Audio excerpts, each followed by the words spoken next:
Hey everybody, I'm Cedric Hawkins and welcome to the CedTalks Podcast. My guest today is a student at the University of South Carolina, and quite frankly, I see this guy doing big things in his future. I'm proud to have him on the show, and I'm looking forward to what he's going to bring today. So without further ado, I give to you Mr. Easton Cipressi. Easton, welcome to the show. Thank you, Cedric. Appreciate you having me. Yeah, man. How you been as of late? How's your semester been now that it's over? My semester was good. I mean, it's a little weird because everything's online. Didn't have any in-person classes, so I'd wake up and I'd pretty much just go on my computer and I'd have 2 lectures and the rest was asynchronous, so it was kind of I work at my own pace. So it was a little weird, but once I got like a set-in-stone schedule, I kind of got in the flow of things and it worked out good. You know, I had a good semester, did good, was on top of my stuff. Got you. So when you were on campus, you were pretty much in your dorm, so you never went to class throughout the entire semester? Yeah, I never went to class one time, so it was a little weird. I didn't really get to step on campus that much, but I made the most of it, and yeah, I mean, it was weird, but at the same time, I was still able to get everything done, and I would go to some of the buildings around school and study a little bit with a couple of my friends and stuff like that, and we'd help each other out, so gotcha. It was good. So what's the plan for this spring and as regards to the semester? Are you guys going back on campus or is it going to be all hybrid basically? So we're going back on campus, but it's going to be the same exact thing where everything's online. So as of right now, I think it is a little bit hybrid. I think I have 2 in-person classes, so we're taking a couple steps forward a little bit, but those 3 other classes are online, so it's going to be nice getting to go back in class and seeing some people, like meeting new people. But, we're not quite there yet with everything being back in the full swing. Yeah, got you. It's just such a strange and weird, unprecedented time. Yeah, it is unprecedented. We're coming up on 9 months of being in this pandemic. I know. It's absolutely crazy. Yeah, it feels like yesterday when they sent everyone back halfway through the spring semester last year. But, we're getting through it. Yeah, how was that for you, like mentally, being forced to basically come back home all of a sudden, right? You're doing your thing, spring break is coming up, Yep. You're thinking you're coming back, and then you're being told to stay home. How was that like for you? It was weird because, I really didn't think that it was going to escalate to this point until eventually it did. And I was actually at spring break when they announced that they're going to be sending people home for 2 weeks and reevaluate and have everyone come back. But then about a week into that 2 weeks, they just said everyone's just going to stay home for good because, don't want to risk it. And I understand, but it was weird because, I don't know, my first semester I went to CSM. Gotcha. So I transferred to South Carolina in the spring. So that was actually my first semester. So it was a little weird that my first semester there, halfway through, they sent me back. So, I mean, it was bittersweet, but yeah. But what were some of the things that, kept you grounded while you were at home? Because obviously things started to pick up and open back up in June. But in those times when you were in quarantine, what really helped you out? I think what helped me out was having my family there for me because I was really stressed when I came back thinking that, I wasn't going to be able to learn as much and I wasn't going to be able to do as well in school because I wasn't physically there having a teacher teach me. So having to start online a little bit was weird, but my parents were there to support me and help me, and my brother was too, so that was nice, and I was able to get through it, and I was able to do good on finals and stuff like that and get through everything. Yeah, that's an incredible thing to be able to have family to hold you up and keep you uplifted. That was the same with me, because in the beginning, I was happy because I was burnt out at that point. Doing 5 classes, working on top of that. I was like, great, I get to be home. And now it's like, when is this ever going to stop? Like, I want to see my friends again. I want to see my cousins. Yep. And it just got to a point where it's like, when is this ever going to stop? Yeah. But being able to have my family lift me up, provide me with the confidence to keep moving and keep going, that's what helped a lot. Yeah, I agree. I think that helped me too because, like you said, it was weird not being able to see your friends and stuff like that because, I mean, being away and then finally coming back, the first thing you want to do is see your friends and see people that, you miss. And I wasn't able to do that for, a couple months. So it was a little weird, but, I was able to, like I said, my family supported me and stuff like that, and they were able to help me out and get through everything. And eventually, during the summer, I was able to see some of my friends and stuff like that and helped out, and it was fun. I mean, we're still getting through it, but, hopefully we're near the end. Yeah, absolutely. And so shifting gears to school, do you prefer the online class model or do you prefer being in the class more? I'd say it depends on the course I'm taking. I mean, some classes I've heard are harder in person, but some of them are easier online. Like this past semester, some of the classes I was taking were a little bit easier online, but like there were some classes where I wish I was able to physically be in there. So I don't know. It's really, I'd say it's about 50-50. Yeah. I'd say I do like the aspect of being in class because it helps me focus better. Other than just sitting there on a computer, it's so easy to just go on your phone during a lecture and stuff like that, and then you realize like, wow, like 10 minutes just passed and I didn't pay attention for a second. So I do like the aspect of physically sitting there and having a teacher teach me, and I can write down my notes and stuff like that. Yeah, I feel you on that. I remember at CSM, I was taking psychology, and generally the course was going to be easier in person. Yeah. But when everything was online, he made us do all of these essays like every 2 weeks, like these 5 to 6 page essays, like every single week. Because basically the course was, he lectures, he gives us a quiz every 3 weeks or so to prepare for the final. Now he's giving us all this extra busy work, and it's like, come on, man, like cut us some slack. Yeah, cut us some slack. I mean, it's definitely hard on the students having to do everything online. Well, especially last year when we just got thrown into the fire, kind of. But yeah, it's a really weird transition. I know it's hard on the teachers too, but it's definitely been hard for the students to try to just, get into the flow of having to do everything online. It's a little weird. Yeah, exactly. My question to you is, do you see a point maybe next year where, campus will open up and everybody can return back to that classroom model? I do. I mean, it's a little different in the South. I think that stuff in the South will start kind of opening up a little faster than it will up here and like around Maryland. But I do believe that in the fall of 2021 that we'll be very close, if not 100% back to kind of normal. And I'm looking forward to that because, like I said, I'm a very social person, so I do like the aspect of being around a whole bunch of people and like talking to people and being in the classroom. Yeah, exactly. I feel like it'll be like that too. It just all depends on the numbers. Yeah. Whenever this vaccine is going to come out, it just depends on that. But we do need to get back to that style that we had before. It's just all about keeping everybody safe. Yeah, it's human nature too to just, be around people and socialize. So having to be locked up in a room just on my computer, it's not ideal, but I feel you. We got to do what we got to do. Exactly. And so shifting gears from that, I want to talk to you about your early life, growing up right here in Calvert County, Maryland. Yep. What was that like for you as a kid? So I moved to Calvert County when I was about 4 years old, and ever since then, I made some of the best friends that I'm going to have for the rest of my life, and which I really like. Calvert County's not, a spontaneous spot. It's not a city. You have to drive somewhere to really do something, but it's a great place to grow up around with friends. And I've made so many relationships and friendships around here that I'm going to cherish the rest of my life. And it's just been nice, being able to play sports. I've made a whole bunch of friends and stuff like that. Schools are good. And I feel like I've gotten a great education from them, which has helped me get to the point where I am. So I do say I enjoyed growing up in Calvert County. That's what's up. I know you're pretty close with your family, your brother, your mother. What were some of the morals and values that they taught you growing up?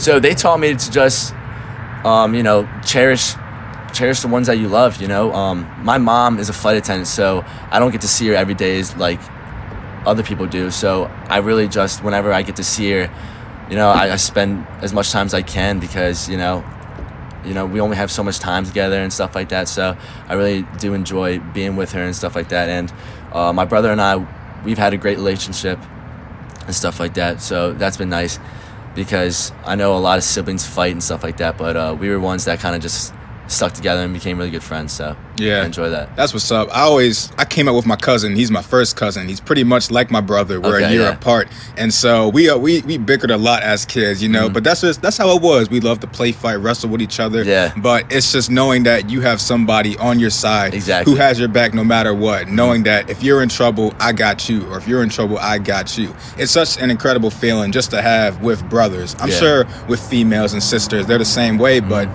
as boys, as brothers, it's just important that you stick together and you work together on your common goals. Yeah, I agree. I know I'm being the younger brother, he always had my back and stuff like that. So it's nice having someone to be able to look out for me and stuff like that as I'm growing up.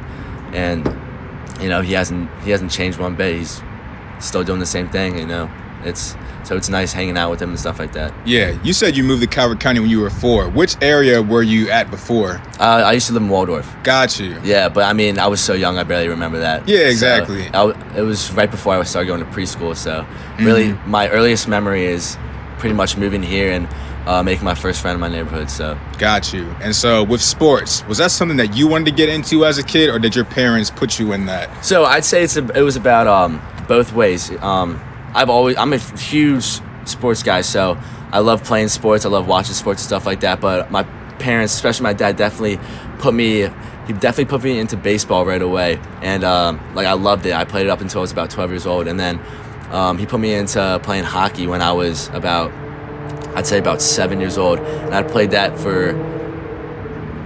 my whole life, and I love it, and it's kind of like second nature to me, where I would just wake up, I'd go to school, I'd do my homework, and then I'd go to practice and stuff like that, and I'd come back and I'd do the same thing the next day. So, and I never got tired of it. I loved it, and that's how it's always been. And I love, still to this day, I love just going out and playing sports with my friends, just going to play pickup basketball, playing pickup football, and yeah, I love it. I love being active. Yeah, I feel you. I remember, the hockey team here at Huntingtown, seeing the jerseys and stuff like that.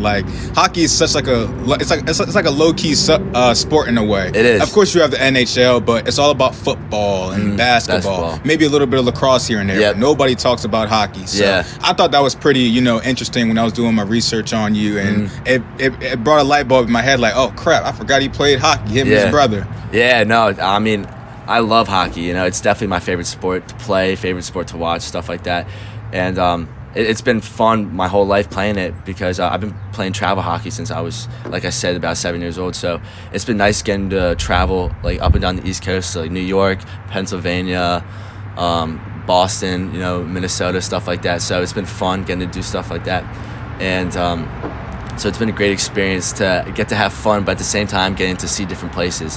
My senior year, my team made nationals, and we went all the way to San Jose, California, which I thought was really cool. And just stuff like that, I've made so many friends and connections through playing hockey, and yeah, I love it because, not many people around here do play it. Like you said, it's more football, basketball. So it's kind of unique that I was put into that position to play it and stuff like that. Yeah. At the University of South Carolina, do you play sports there? No, I actually don't. They have a club hockey team, which I've thought about playing for, but I don't know. It's a kind of a big commitment and stuff like that. I need to make sure I get on my feet with school before I start doing anything really like playing hockey. But I've really thought about it because I do miss playing and stuff like that. I haven't played an actual game since my senior year. So I kind of want to get back into it, but as of right now, no, I don't play any sports. Yeah, I feel you. I'm glad that you made that realization because you're willing to put your focus on your academics first, and then if you decide that you want to get your feet wet again and do it again, you'll dive into it. Because most people, they'll just dive into it and they realize it's overwhelming for them, and they either get caught up behind in school or they get caught up behind on the thing they love the most. Yeah. So kudos to you for having that realization and taking that chance. Yeah, appreciate it. Yeah, so it's all about school, and the thing is, when you're paying for school, it's a little different than going to high school. You actually want to make sure that you're on top of your grades and you're getting A's and stuff like that. So it's a whole lot different because it sets you up for the real world after. Yeah. So I definitely got to stay on top of everything before I kind of just start having fun. Definitely good to have fun, but at the same time, academics definitely come first. Right. Focus on your priorities. Focus on what you need to get done. Yeah, exactly. And so shifting gears from that, talk to me about, your preparation for your games. What brought you into the zone to get ready to get on the ice or to get on the baseball field? I say what kept me going was my dad. My dad was definitely my biggest motivator and my biggest role model that helped me, push me to the best, He would always, like I said, he'd push me, and he definitely would give me insight and stuff like that, and would talk to me before games, as he's driving me, as I was younger, and would just talk to me about what I got to do better and what I can critique and stuff like that.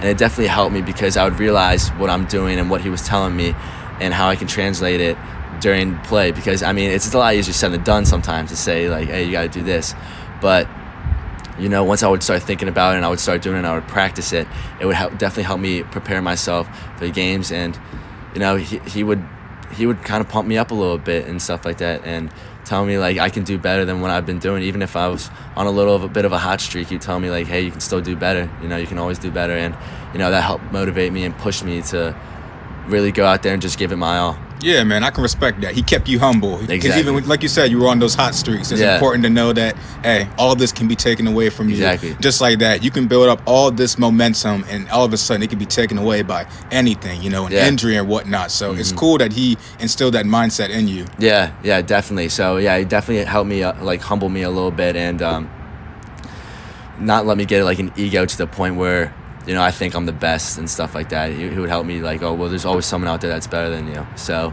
you gotta keep pushing yourself to get better and stuff like that. So you become better than that person, and then you can catch somebody else and stuff like that. And it really inspired me to go out there and give it my all every single time because,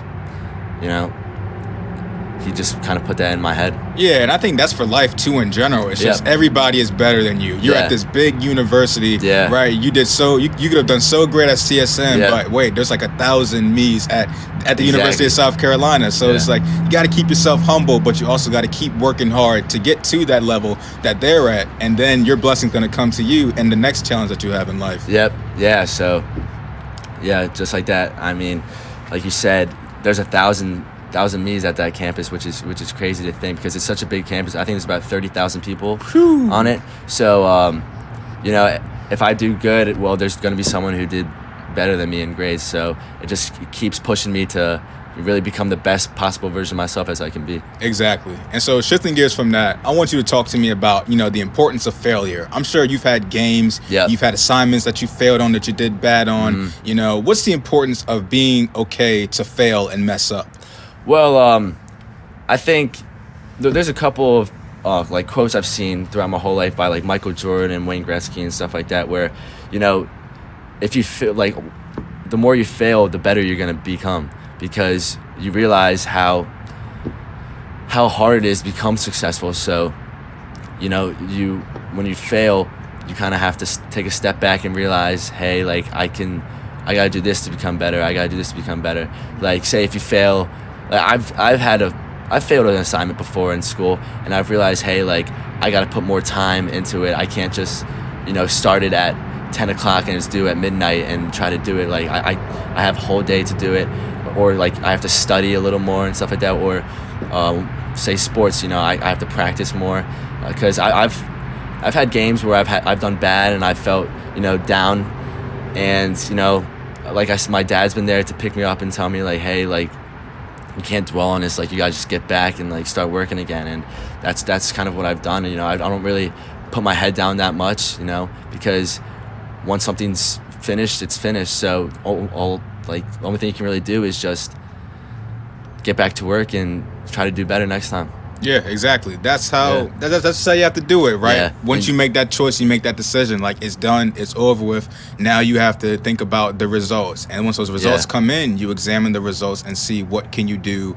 differently. I was listening to a quote, and the guy said, don't waste time controlling the uncontrollable. Yep. Focus on what you have right now and be present, be mindful of what you have. And when you can do that, you can accomplish the things you want in life. Yeah. Like you said, I think what I try to do is not stress about anything that's out of my control because, I can't control it. So there's nothing really that I should get mad about. And that's with anything in life, really, whether it's, a job or school, anything, if you can't control it, then, well, you just got to move on. That's what life is. And bring it back to what you said about failure. Failure is a very important part about life because it can humble you and it can teach you lessons that you might have not known before. And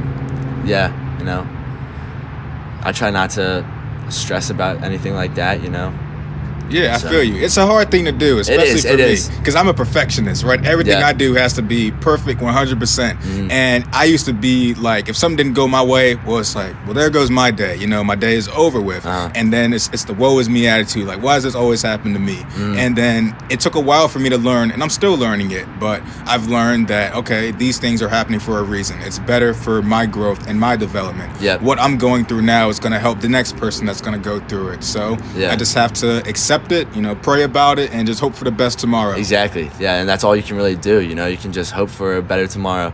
And I mean, every step back that we take from failing and stuff like that is kind of one step forward into the right direction of developing yourself as a better person, as, you know, better, smarter, stuff like that. So yeah, exactly. You need that. And so during your time in school, were you always someone who loved school, like the academic side of things? Like, did you always like it? So I'd say at a young age, I really liked school. I was doing very good and stuff like that throughout elementary school. And then when I hit middle school, I started to become a little more like immature and not really caring, slacking off a little bit. And that was kind of all throughout middle school a little bit, and even at kind of the start of high school. And then I kind of realized, like, eventually I need to go to college, and I want to get a good job in life and stuff like that. So I'm going to have to start working hard, and, you know, I can't slack off. So after that, I started kind of focusing really hard in school, taking harder classes, challenging myself, because I wasn't doing that as much as I was when I was, like, really young. So I needed to start challenging myself, and I think that really helped me, like, kind of get in the mindset of, you know, working really hard in school, and hard work does pay off. So and that's helped me translate to college a lot, because I used to not really study that much. Son of a bitch. Yeah. Damn fire hydrant. You can keep going. I knew it would go off. But yeah, I mean, that's helped me translate to college, to help studying and getting good grades and stuff like that. So I really do say that little humble period I have of doing bad, like, I mean, going back to failing. So I mean, when I was doing bad throughout those, like, 4 years where I was just kind of slacking off, being lazy, I think that was a good little wake up call for me to start, you know, really getting into the swing of things, and, like, putting my feet down and really starting to work hard, which has helped translate to the point where I am today. Yeah, I'm really sorry about that stupid fire hydrant thing just going off in the middle of your sentence. Hey, you know, it's something out of our control. We can't control it. So. Exactly. But I would say I was the opposite. Whereas in elementary school, you know, I was just there in school. You know, I really didn't care. And in 6th grade, I really started slacking off. And it showed in my grades. And then my parents, my aunts, uncles, grandparents, they're like, oh, no, we ain't going to have that. You're going to get yourself together. And then I was in, like, these lower level classes. So it's like, okay, I want to be in honors classes. I want to be in AP classes like these people. So I had to put in the work and build myself up. And then finally, junior year, I got to take like 2 to 3 AP classes. So it was like all of my hard work had paid off, and it prepared me for college and what I was going to learn there. Yeah, I agree. And I think another thing that helped kind of motivate me was my friends. You know, seeing them do well in school, seeing them doing well in, like, very challenging classes. I was kind of like, wow, you know, I want to be with them, and I want to do what they're doing. I want to, you know, do better in school. So that kind of helped push me, and my family definitely really, you know, put it on me and said, like, you have to start, you know, focusing, you know, because I was pretty much all just, I just like sports. And then, you know, my dad was kind of like, well, you can like sports, but school comes first still. And I didn't really think about that until I kind of got to, like, that sophomore year of high school, where, you know, I took my first AP class, and that, you know, really helped set my mind of, you know, working hard in school and having it pay off in the long run. Yeah, because with sports in college, you know, God forbid an injury happens, career-ending injury, and that's pretty much it for you. And my sociology professor, she was talking to me about that, where it's like you have these athletes, and athletics is everything. Like, sports is everything, right? They've had people helping them, you know, get to a certain level so they can continue to play sports. But what's going to happen when you have a career-threatening injury and now you can't play the sport that you love, right? For example, football was your life. Now you don't have football. You never put in the work to do your schoolwork. Now you're a sophomore in college, and you don't really know what to do with your life. Yeah, exactly. So that's another big reason why, you know, academics and focusing on school is so important because, I mean, you really never know at any given moment what's going to happen to you or anybody. So you just gotta kind of work hard in every aspect because, I mean, like you said, if you get an injury, then, you know, your career could be done. And then, you know, I mean, as hard as it's supposed to say, I mean, the team might not like want you around anymore because, you know, they don't need you anymore. And at that point, you're just a student, just like you and I, and, you know, you gotta work hard in school and make the best out of your grades and stuff like that. So that's why academics is very important. Yeah, exactly. When you were here at Huntingtown and you were playing hockey, doing your schoolwork, did you ever have difficulty finding that balance of managing both? So I do at first because I played freshman and JV football my freshman and sophomore year. So I was playing football at the same time where I was playing travel hockey and high school hockey here. So I had a lot of my play at the same time, having to keep up with school, and that was a lot for me. So it was a lot to manage and stuff like that. And I think since I was young, I didn't really have the right mindset of being able to time manage and stuff like that and work manage. So I would get home from football practice, go to hockey practice, and it'd be really late, and I wouldn't want to do my schoolwork. Right. So that would hurt me big time, and I wouldn't say I had a good balance then. And then sophomore year is kind of when I started figuring it out a little bit, figuring out how to balance everything, and it really helped me. And I luckily I had some good teachers my sophomore year that helped kind of put me on track of, you know, do this time and do this then, and well, you can do your schoolwork during the end of my class, last 10 minutes. So I would just knock it out then, and then I would be able to, you know, go to sports without any worry about having to come home and do any work. Yeah, that's what's up, man. It's all about finding that balance, and that's just life in general. Because life will throw so many different curveballs at you, and it's just all about knowing when to focus on the things you want to do now, and then knowing what you need to get done. Exactly. Yeah. Exactly. So, you know, having to balance everything was tough, definitely. But I'd say now it's a lot easier. Now that I'm not playing any sports, I mean, it's definitely, I wouldn't say it's as fun because I was loving every single second of it when I was playing sports. But just trying to find that balance, it is tough. But eventually everyone does figure it out. And, you know, it took me a little bit, maybe took me a little bit longer than other people, but eventually I got there. And I'd say that it definitely paid off. And, you know, that little period of me kind of struggling to find a little balance definitely helped me now to the point where I'm able to, you know, have fun with my friends, but at the same time, you know, stay on track with school and work and stuff like that. Right. What kind of advice do you have to people out there listening to the show now who are struggling with time management skills? They got a lot on their plate, but they don't know how to divide it and put it into categories. What would you say to them? I'd say what really helped me out was I got one of the, I used to never use a plan or anything like that, but eventually I got one. I started writing down in it of like, do this on this day, do this on this day, and it really helped me organize. Because I used to be messy. I used to not be organized at all. But when you are organized, it definitely helps, you know, clear your mind and be able to set things up to do at certain times.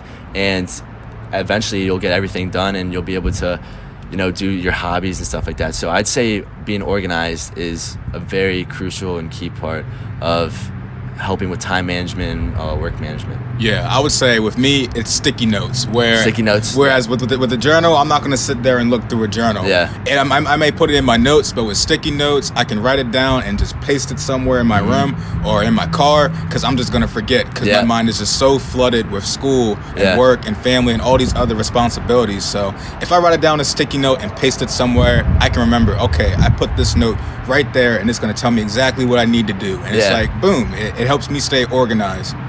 Yeah. So, I mean, that's another great way. Another great way, too, is, like, say, having a whiteboard just up in your room and just writing down dates and stuff like that. It's another great thing. So I do think being organized is probably the most important to me, and I'd say a lot of other people would say the same thing. So I'd say being organized is definitely the most important to help successful in time management and work management. Yeah, and it's definitely easier said than done. It definitely is. Yeah, it's a little hard at first, and like you said, like at first I didn't want to flip through a journal either because I was like, oh, like this is boring, whatever, and I just wouldn't want to do it. But eventually, I forced myself to do it, and kept doing it, and now it's just if I'm thinking like, oh, do I have something to do, I'll just go in my journal and flip it up, and it'll be, oh yeah, I do, or I don't. So it definitely, like, being organized has definitely been a great part of my success in college and working. Yeah, so. Absolutely. And so before we get into your decision for going to CSM, what are your study habits? Like, what are your methods when it comes to studying?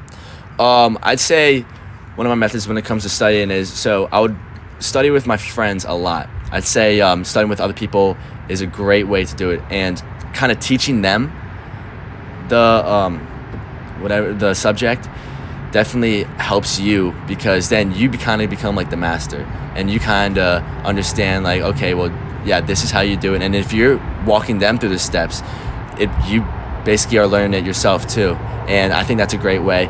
And having people do the same thing to you. So I'd say, working with people and having each other kind of challenge each other and teach is definitely a great way, and using like flashcards and stuff like that. Yeah. And say for its math, looking up some math problems and just doing them yourself. But I take as much notes as I can when it comes to my lectures, especially when I took calc this past semester. I took notes on every single slide, and if I missed one, then I'd go back and because my teacher would record it, I'd go back and write it down, because if you miss one little part of information, it can ruin the whole entire thing. Oh, so yeah. Definitely like trying to keep focused. And so I'd say taking notes and working with people and, kind of challenging each other is a great way to study, and it's helped me translate. When I was here at Huntington, I had zero study habits, zero techniques at all. I had zero study habits either. I'd say it wasn't really until about my junior year of high school when Miss Hetzline kind of taught me how to study a little bit and helped me, prepare myself for the AP tests and stuff like that. And that really helped. And I still really didn't feel like studying when I was in high school, especially senior year, Oh, yeah. Everyone's kind of just ready, like zoned out. Senioritis. Yeah, everyone's kind of clocked out. But I always kept it in the back of my mind. So when I finally got to freshman year of college, it definitely helped me and pushed me to doing better. Yeah, Miss Hetzline put me on the Quizlet, because she would always have the Quizlet sets and the Quizlet tests. Yeah, I use Quizlet still to this day too. Yeah, and once I got to college and people don't make Quizlet sets for you, you pretty much do it on your own. Yeah. I would write the notes down, and I would take time, on a break at CSM or at home, and I would make all the notes in the form of a Quizlet, and I would give it out to my friends. I'd be like, hey, I made the Quizlet set, study this because we got a test coming up. Yeah. And that's how we would study. We would go in the library and we would study my Quizlet set. It's weird because in high school I didn't have any, study habits at all. Yeah, I really didn't either. I would study every so often, but once you get to college, it's so important because all of that material matters. Mm-hmm. I totally agree. I think transitioning from high school to college, it's a very big step, but once you kind of figure out how to study and like how it works for you to do good in school, then you really start, getting on the ball.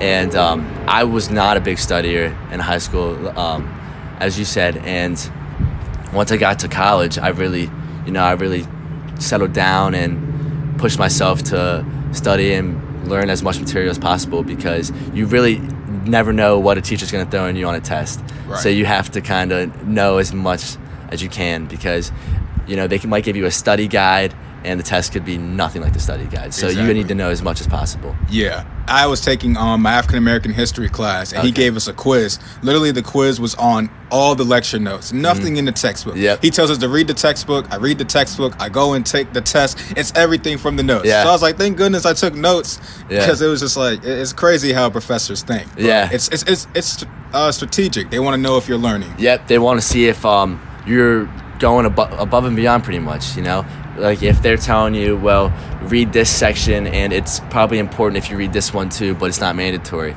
But really, they want you to read it, and they want you to learn that material, because they're definitely going to throw a question in there that's going to be something about that. So, I think with teachers, it's really who's dedicated to, go above and beyond. And as hard it is, not everyone wants to, and even I don't want to at most times. Right. But you really have to push yourself to do it, because in the long run, it's definitely worth it and definitely help. Yeah, one of the biggest things my professors taught me my freshman year was like, look, I'm not here to build students. I'm here to build scholars. Yeah. Students, they're the ones that sits in the back. They play it cool. They don't take chances. Yeah. Scholars, they go the extra mile. They ask the questions. They put in the work. I'm trying to build scholars. And ever since he told me that, it's just in my mind, like, I got to be a scholar. Yeah, I got to be the one to stand out. Because I haven't been to I'm at Bowie State, but I haven't been on campus in class. Okay.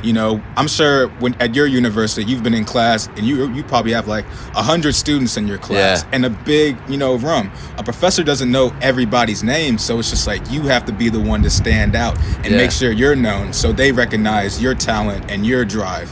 Yeah. Going back to that point, I had a class my freshman year, spring semester, with about 350 people in it. Cool. And the professor would always say every morning, I needed people to start standing out. I need leaders and stuff like that. So he'd ask questions, or ask like someone give me some recent news around campus or around the world, and he'd pick about 5 people and have them say something, and they'd get a little extra bonus points for standing out and having the courage to really speak in front of 350 people, because it's kind of hard for a lot of people to do that. But I think that's a great method to kind of, have people become comfortable with, public speaking and stuff like that, definitely. Yeah. And because, it's hard, especially trying to learn with 350 people.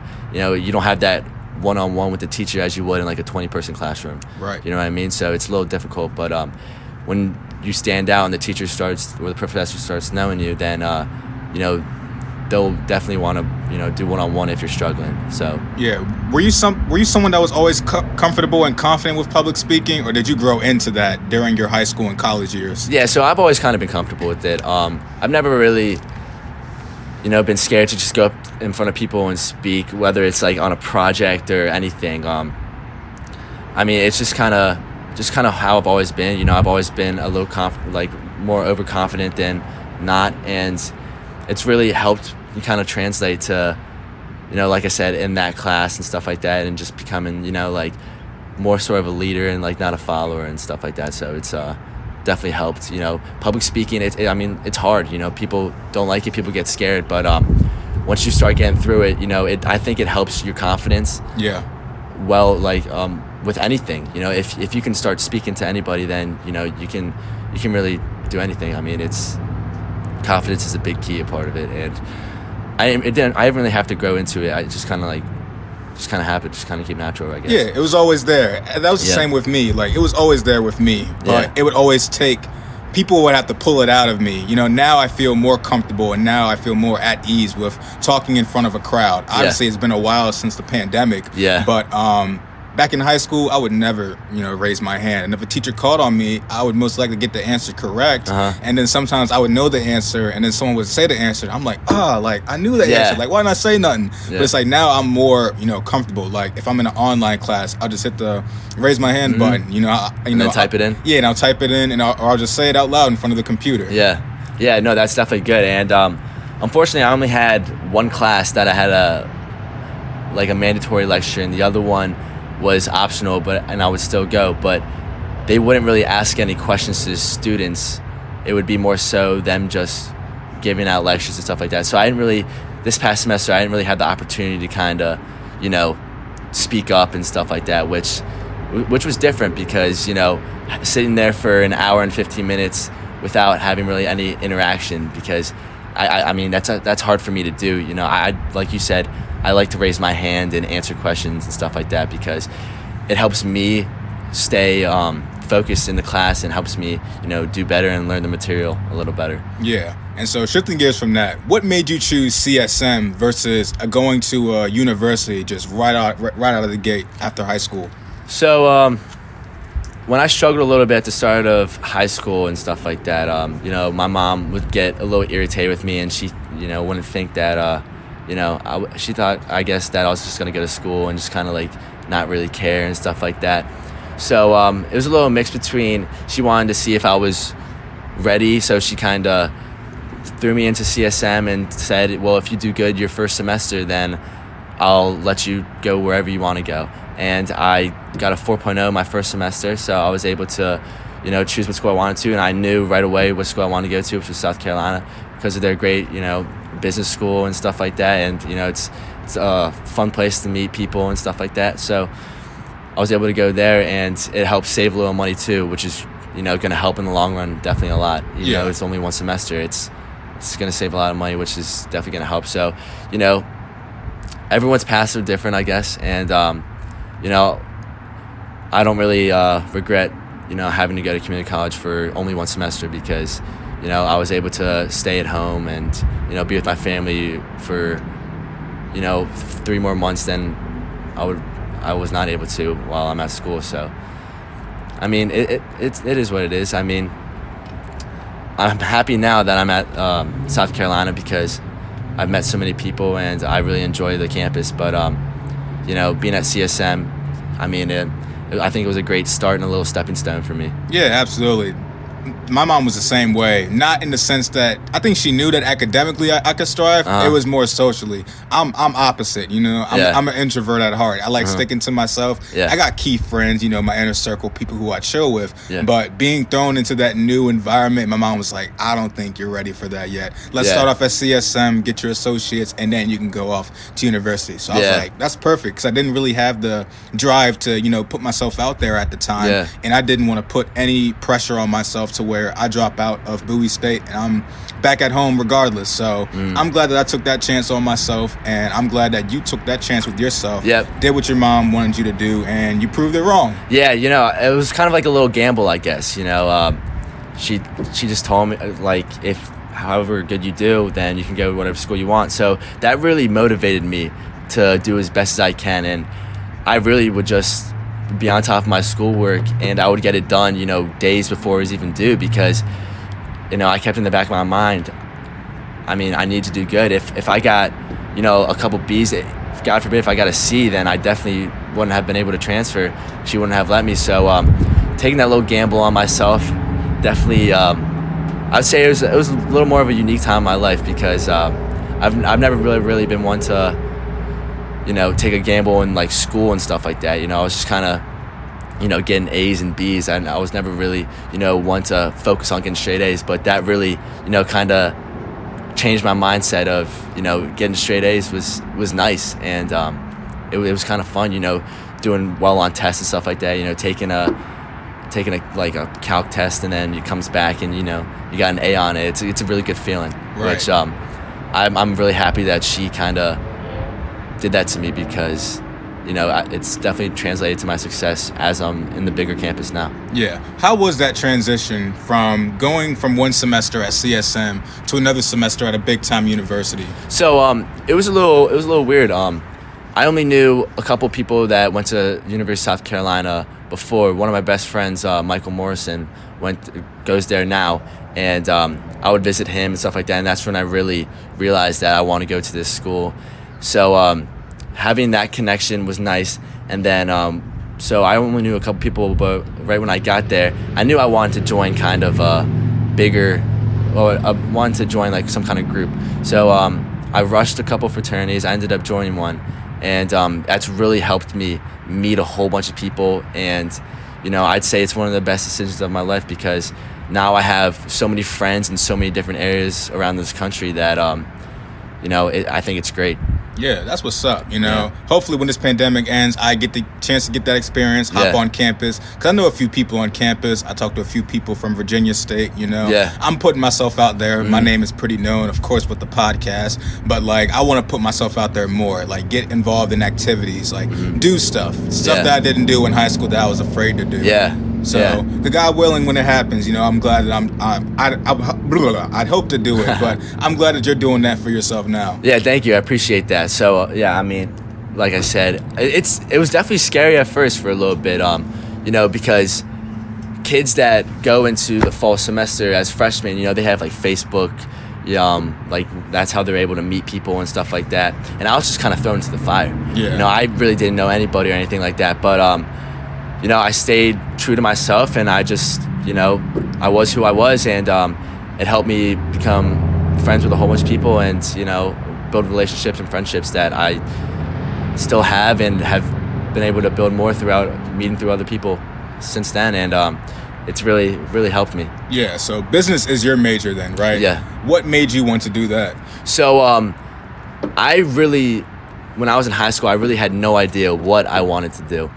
And then I took Principles of Business with Miss Gillis, and she really, made up my mind that this is what I want. This is what I want to do.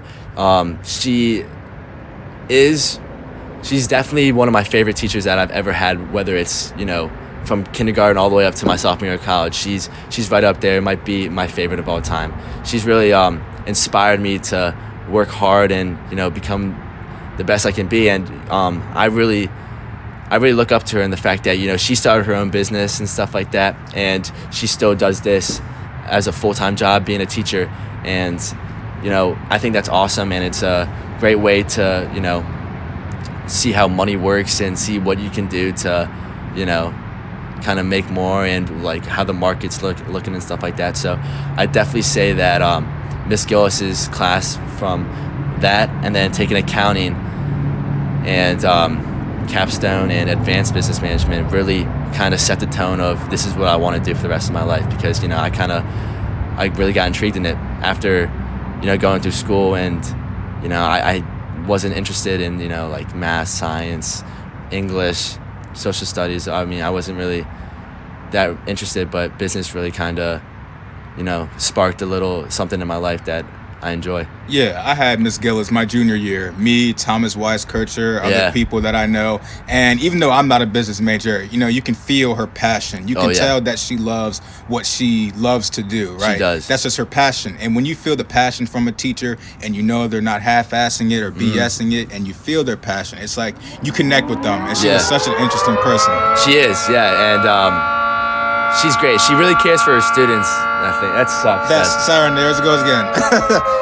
But she really cares for her students, which I really appreciate, because some teachers just want to get in there and just get out when the bell rings. But she would get in there, and she cared about our well-doing and us learning the material, right. Which really I think really translates to how students do, and students would do great in her class, and I truly believe that's because she gave it her all each and every day, and really cared for the students and their well-doing after high school.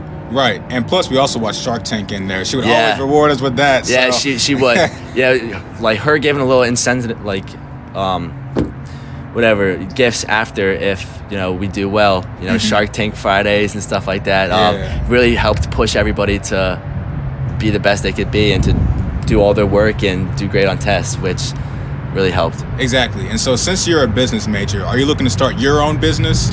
I wouldn't say I'm looking to start my own business. I mean, if so, I would definitely have to have someone help me out. But as of right now, I really don't know what I would do to start my own business. So if it eventually comes, then yes, I would like to, because being kind of your own boss is something that I would love to be, because having someone tell you what to do, when to do it, and stuff like that, it's a little irritating, especially as you grow.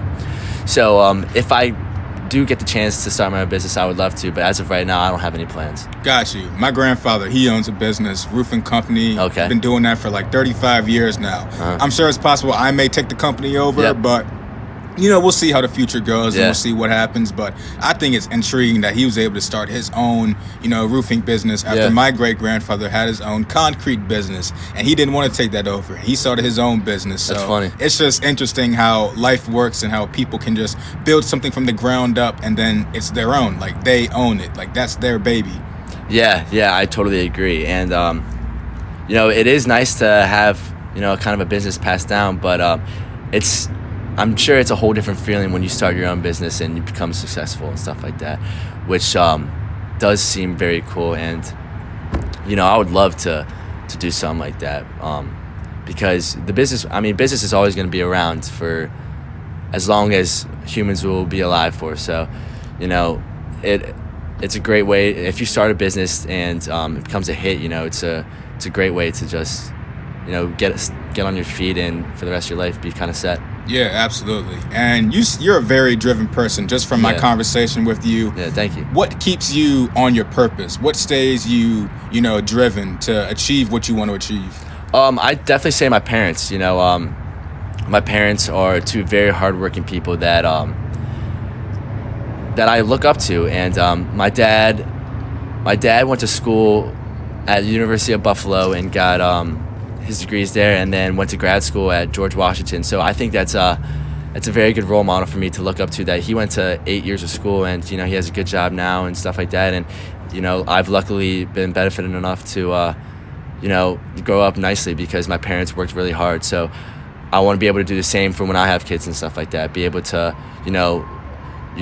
give them what they want and, let them play as many sports as they want and stuff like that, because, my parents did the same. So, it's definitely helped me, push myself to the limit where, I got to do good, because I want to be just like my parents in the sense that I want to be very hardworking, and it helps me get to the point where, I'm happy with my job and, I'm happy with the current situation that I live in. Yeah, absolutely. I'm trying to get like that too. Yeah. Right? Once I get my master's in psychology, hopefully I'll be in my late 20s, right? I want to work hard in my 20s, so in my 30s and 40s I can just work and kind of sit back and enjoy the fruits of my labor, enjoy everything that I worked so hard for. Exactly. And that's got to be a great feeling, knowing that you worked so damn hard that you get to the point where,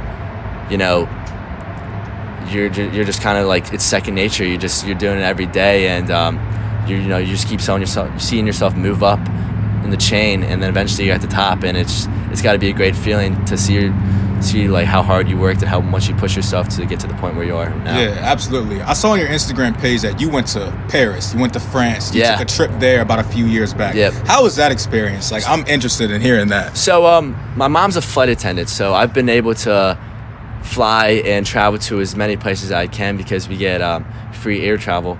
And I've been able to go to Paris twice now, and I love it. It's awesome. France is, the culture there is just so different than it is in the U.S. And getting to see the Eiffel Tower, and I was able to go up Notre Dame before it burned down a couple years ago, and there's just so much history and stuff like that there.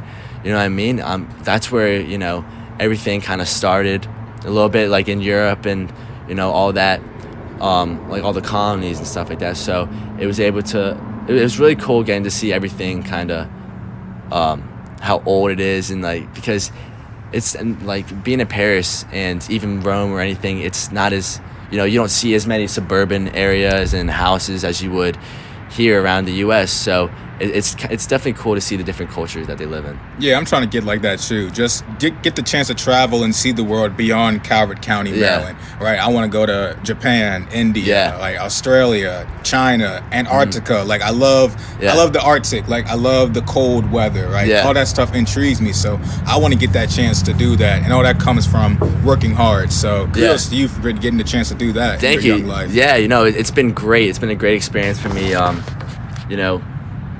Getting to see different cultures and stuff like that around the world, it's truly been awesome. So yeah. And so what comes next in your life? What are some of the things that you hope to accomplish in the next few years? So at the moment, I'm currently building up a little resume, trying to find a little more internships that I could do that could help me move up into the business world and stuff like that. And I want to branch out. I wouldn't mind moving to some other place for a summer and work. Well, it might be hard now during this pandemic, but after, I think it'd be a great experience to kind of go out on my own and see what a different state or a different city is like, and get an internship and help move up and eventually kind of start working into the business field. Right. That's what's up, man. And so my final question to you before I go ahead and let you go is, if you could offer a piece of advice to anybody listening looking to, they want to put themselves out there, but they don't really know how, or they're lacking the confidence to do so, what would you say to that person? I'd say that working hard is definitely a big key. I mean, being confident in yourself is definitely one of the most important things, because if you start to think that oh, I'm not going to do well on this test, or, you know, I'm not going to do well in this game, whatever, then, you know, it's going to translate. You got to start kind of speaking things into existence. You got to start telling yourself, I'm going to get an A on this test. You know, I'm going to study, you know, my tail off, and eventually, you know, I'm going to do this, you know. So it's more of a mindset. I think that mental health is a huge part to success, and I truly believe that it translates, because if you start telling yourself that, you know, you're not going to do something, you're not going to do it. So you got to push yourself, and you got to tell yourself, you know, I can do this and I can do better. So I really believe that mental health and, you know, being confident definitely translate. They go hand in hand. And yeah, I mean, mental health is definitely a lot of people struggle with it, and you know, talking to other people and having them, you know, knowing people that have your back and pushing you definitely helps build up your confidence, and will help your mental health too. Yeah, exactly. One of the things I've been studying upon, reading upon, is the law of attraction. Basically, everything that is in your head is going to come out there in the atmosphere, whether it's good or bad. Yeah. And you have to manifest your desires and manifest the positive things you want in life. Yeah. And it will come to fruition. It may take time. It could take weeks, months, maybe even years. But if you just stay positive and you keep the faith, you know, those things will come to fruition and they'll happen to you. Yeah, I totally agree with that. I mean,